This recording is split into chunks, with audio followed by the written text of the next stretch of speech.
The common ridings have been happening for centuries, and while year on year they look much the same, the rules for keeping the riders and the horses safe are getting stricter. All customers have to come and ride now. They have to come and ride the horses for fitness, for the horse and for the rider, and for insurance nowadays. It's totally changed from what it was like before. So everyone that comes to ride, we know what the horses are like, and we know, and the customers, we kind of try our best to put on what they want to ride, unless for unforeseen circumstances happens with the horse.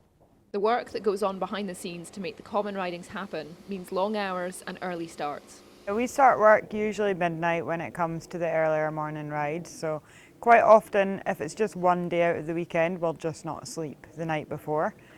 So we've got all the horses to bring down and kind of feed and house, get them all in their stables, haylaged, watered, fed, make sure they're all happy, platted. By the time we're finished it's usually quite late, so then if we're up again at midnight there's not too much point in having an hour's sleep. So we often sleep in the lorries on the way down to the common ridings. Susie has 32 horses here and caters to many of the common ridings across the borders.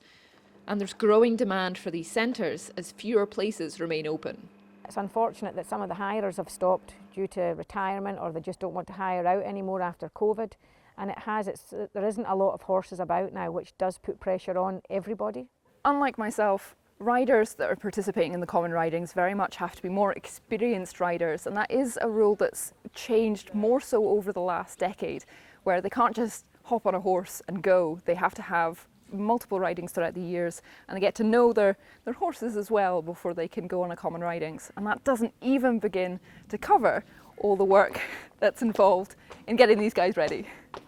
Yeah, we start in January to get ready for the common ridings, to get the horses fit and ready. People don't realise that they have to be fitter to do these rides, and to be able to, the horses need to be looked after properly, not to get sores from somebody that has only ridden once a year and thinks, okay, yeah, I can ride. They have to be fit, and that is where our biggest problem is, for me anyway.